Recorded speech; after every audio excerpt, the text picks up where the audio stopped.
बोलो छठी मैया की जय। ये प्रसाद खाकर तुमने छठ पूजा का व्रत शुरू भले ही कर लिया हो वैष्णवी, लेकिन मैं इसे खत्म तो नहीं करने दूंगी।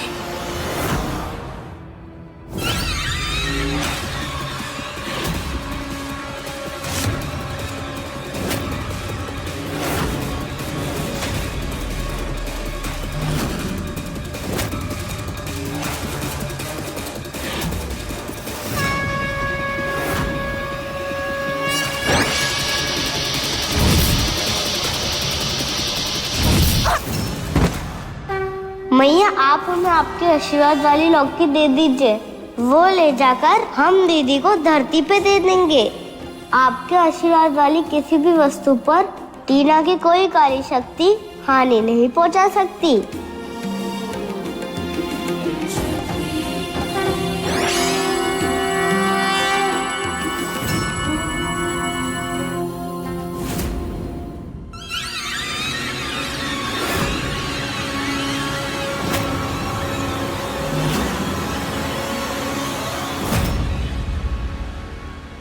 टीना, तुम नीचे कैसे गिर गई? तुम्हें क्या, मेरे सामने अच्छा बनने का नाटक मत करो तुम। नाटक हम नहीं, तुम कर रही हो। तो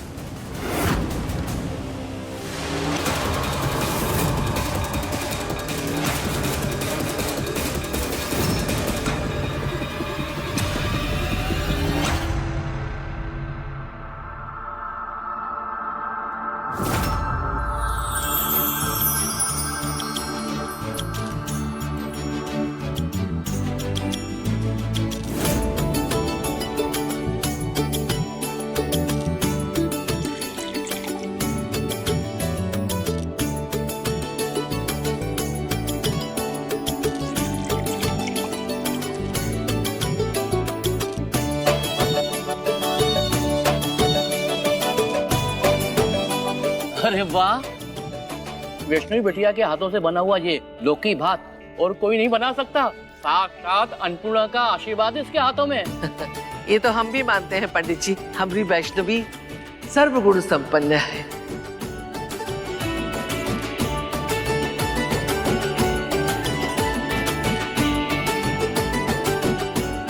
नहीं, लौकी की सब्जी नहीं, मुझे नहीं पसंद। नहीं कार्तिक जी, प्रसाद है मैया का। खाने से पहले भले ही आप नाक मुख से खोल लो, लेकिन खाने के बाद ऐसी शांति मिलेगी जो संसार में नहीं है।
हमें पता था आपको लौकी की सब्जी नहीं पसंद, इसलिए हमने बनाई भी नहीं। ये तो कच्चे पपीते की सब्जी है जो मौसी हमें बनाना सिखाई थी। एक बार खाकर तो देखिए।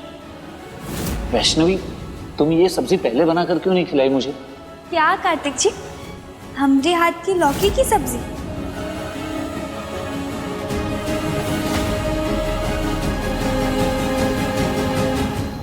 वैष्णवी,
हे छठी मैया, आपके आशीर्वाद से सब ठीक हो गया।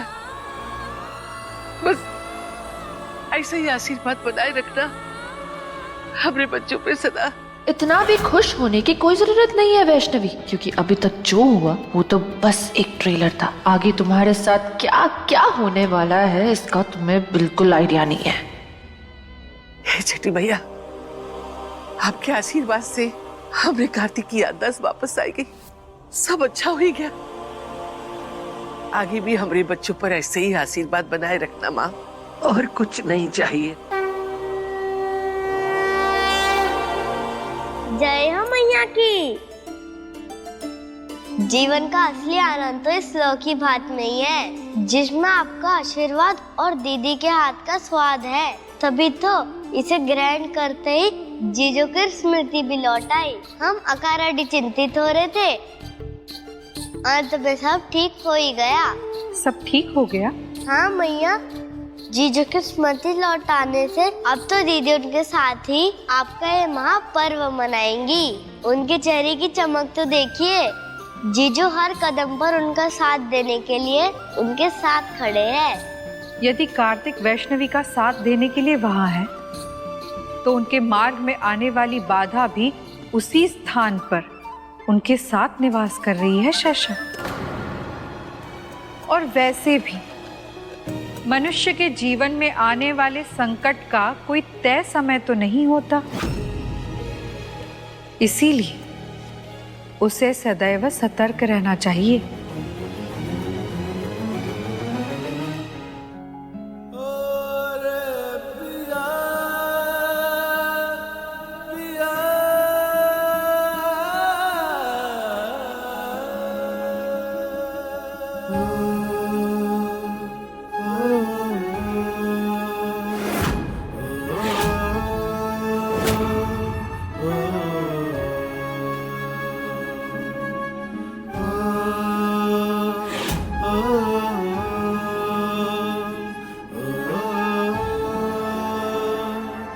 सरला, ये पुट्टी हमरे कमरा में रख दो।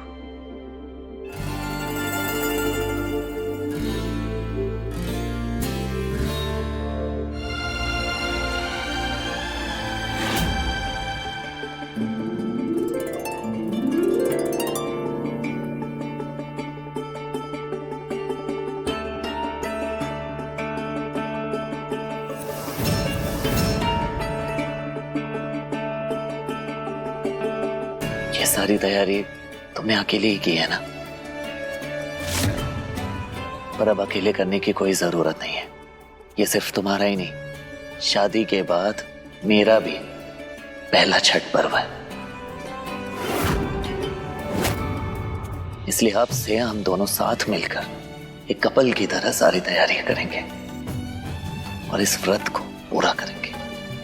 जैसे हर बार तुमने मेरा साथ दिया है, मेरे साथ खड़ी रही हो, इस बार मैं तुम्हारे साथ रहूंगा, तुम्हारी हेल्प करूंगा। पता नहीं कौन सा जादू है ये लौकी भात में कि उसका चखते ही कार्तिक का याददाश्त वापस आ गया। अरे हमें तो इनका ड्रामा ही समझ में नहीं आता अम्मा। अरे वैष्णवी में एक तो पता नहीं कौन सा चुंबक लगा हुआ है कि कार्तिक दुनिया भर में कहीं भी घूम करके आ जाए ना, जाएगा वैष्णवी के पास ही। और नहीं तो का, और नहीं तो का। अरे हमको का लगा था कि ई बार टीना बाजी मार लेगी और अब की बारी वैष्णवी का घर निकाला होगा परमानेंट। पर ना ही, ये टीना तो फंस के बम निकली। अब देखो ना कितने मौके मिले हैं को, पर फिर भी हमेशा मौके खाती है। हाँ लगता है कि जितनी उम्मीदें हम उसे बांध के रखे हैं ना, वो के लायक ही नहीं है। वो कहते हैं ना, जिसका काज उसी को साजे और करे तो चलो जी। हाँ।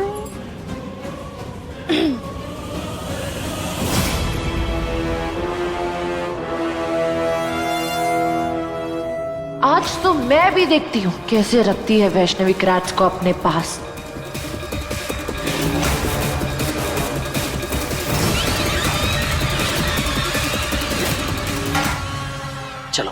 फटाफट बताओ कि क्या काम है, मैं तुम्हारी हेल्प करूंगा करने में। प्रसाद के लिए गेहूं धोकर सुखाना था। तो हमने पहले ही दिए थे, लेकिन कार्तिक जी, अरे लेकिन अब सब दोबारा करना पड़ेगा। गेहूं सुखाने का समय ही नहीं मिला हमें, आंगन भी फिर से धोना होगा। तो सोचना क्या है वैष्णवी, देर किस बात की है, चलो साथ में मिलकर करते हैं।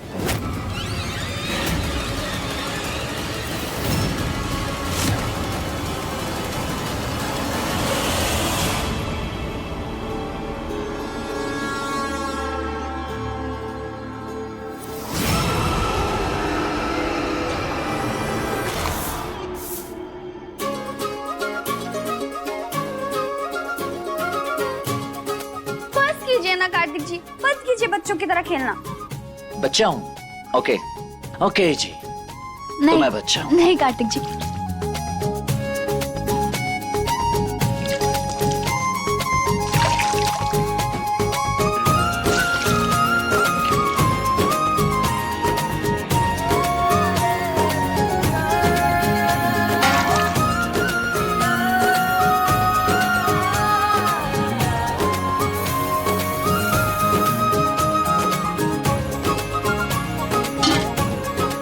वैसे वैष्णवी, ये गेहूं को धोना इतना जरूरी क्यों होता है?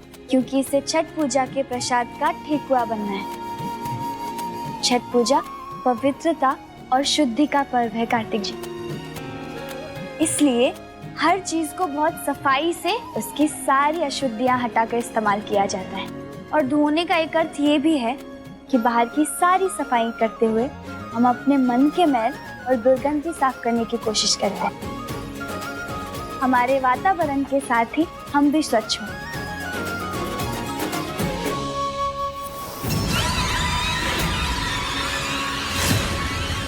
वैष्णवी, ये गेहूं फैलाना तो हो गया, अब इसे सूखने देते हैं, ओके? और तुम जाके आराम कर। इसे ऐसे ही छोड़ के नहीं जा सकते कार्तिक जी। कहीं किसी चिड़िया या कीड़े ने इसे जूठा कर दिया तो सब फिर से करना पड़ जाएगा। अब आप जाइए, हम यहीं बैठकर इस पे नजर रखते हैं। नहीं वैष्णवी, तुम सुबह से बहुत थक गई हो, तुम्हें आराम की जरूरत है, तुम जाओ, मैं हूं ना यहाँ पे, मैं ध्यान रखूंगा, ओके? तो फिर आप अकेले नहीं बैठेंगे, हम भी आपके साथ यहीं रुकेंगे। इतनी मुश्किलों के बाद हम साथ छठ मना रहे हैं कार्तिक जी। अभी तो तुम्हें लग रहा होगा कि तुमने ये खेल जीत लिया है वैष्णवी, लेकिन क्रैक्स पहले भी मेरा था और अब भी मेरा ही रहेगा। जिस हाथ से तुम्हारा हाथ थामा है ना, उसी से धक्के मार के तुम्हें इस घर से बाहर करेगा वो। बस देखती जाओ।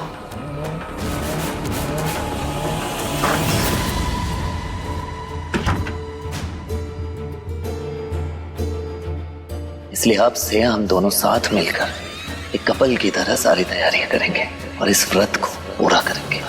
टीना तो फुसकी बम निकली।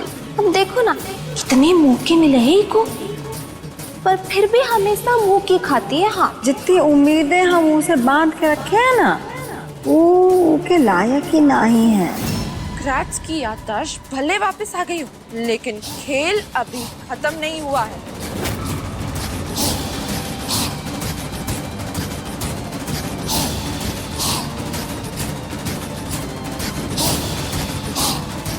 पापा, आप तो जानते हैं ना, अब मुझ में इतनी ताकत है कि मैं चाहूं तो वैष्णवी को एक पल में भस्म कर दूं। लेकिन उसमें वो मजा कहाँ?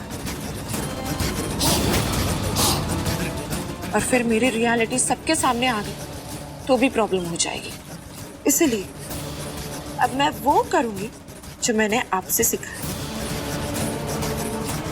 कुछ ऐसा जिससे मेरा काम भी हो जाए और इल्जाम भी मुझ पर ना आए।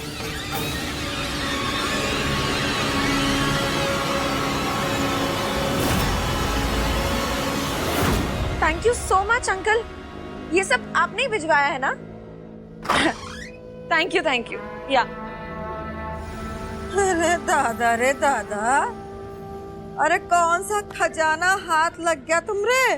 जो ये पसारा फैलाए हुए हैं? खजाना नहीं, जिम्मेदारी कही है आंटी।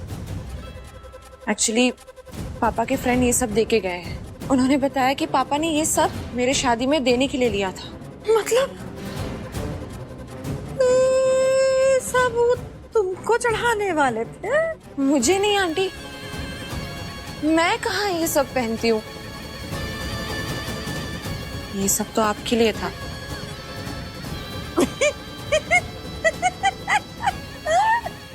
हाँ आंटी, आपके लिए। हाँ, जब मेरी और क्रैट्स की शादी होने वाली थी ना, तब। क्योंकि पापा मानते थे कि सास खुश रहे तो बहू को भी ससुराल में कोई प्रॉब्लम नहीं होती है। लेकिन फिर वैष्णवी आ गई और पापा भी नहीं रहे। अब समझ में नहीं आ रहा कि मैं इतनी सारी ज्वेलरीज का क्या करूं। सोच रही हूं किसी को दे दूं।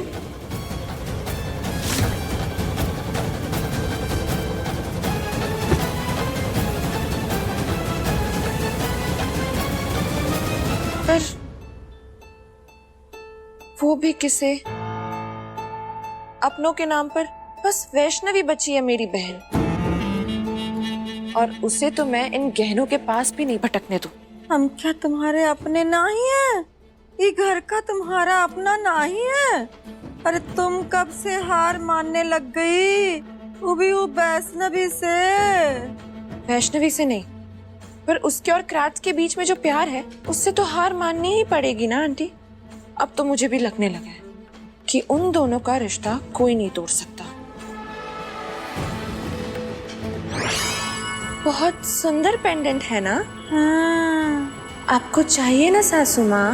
हाँ।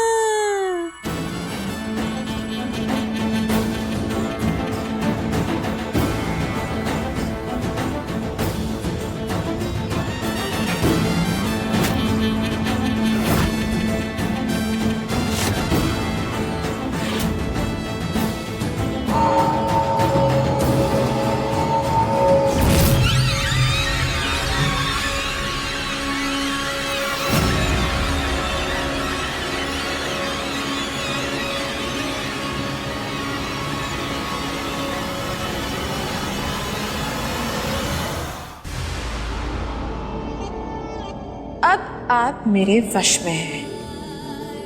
अब आप वही करेंगी जो मैं आपसे करने के लिए कहूंगी, है ना होने वाली सासू माँ? हाँ, मैं वही करूंगी जो मेरी बहू मुझसे करने के लिए कहेगी।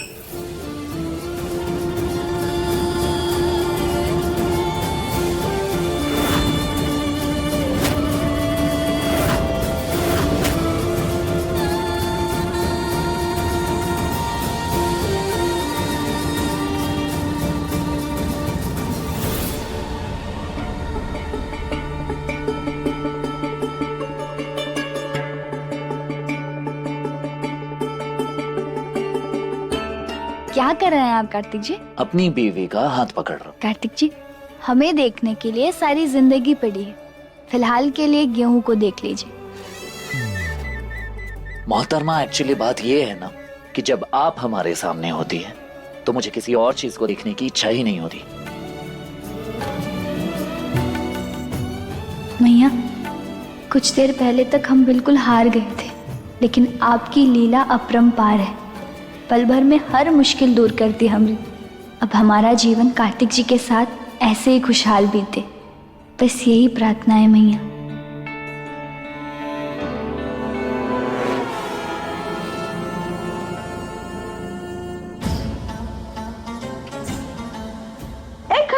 हाँ माँ।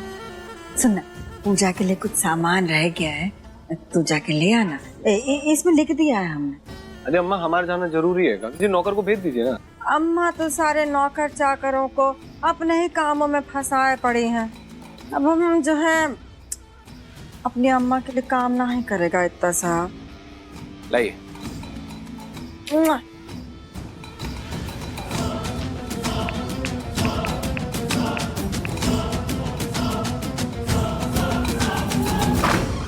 मम्मी जी, वो आपका मैसेज आया था तो हम हरी मोरी मैया,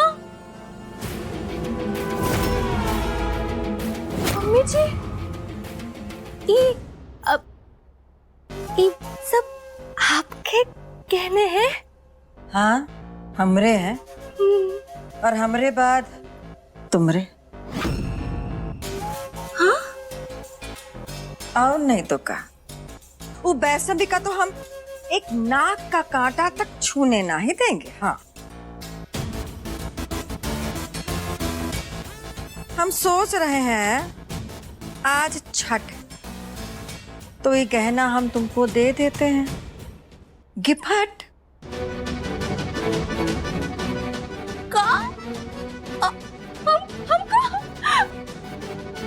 मम्मी जी, इक्का दुक्का तो हम जानते हैं, पर हम की नहीं जानते थे कि आप हमसे इतना इतना प्यार करती है। चाहिए तुमको? हाँ। पहनो। जब ये पहन के तुम घाट पे जाओगी ना, तो किसी की नजर ना ही हट पाएगी तुम्हारे ऊपर से। पहनो। तो पहन ले ये। हाँ, हाँ।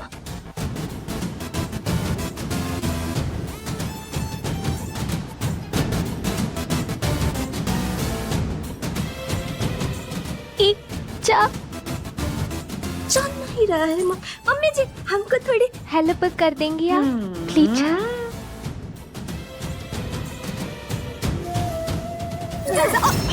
मम्मी जी, आप मम्मी जी का मम्मी जी का हो गया आपको? छोड़िए मम्मी जी, छोड़िए। मम्मी जी क्या कर रही हो? छोड़िए।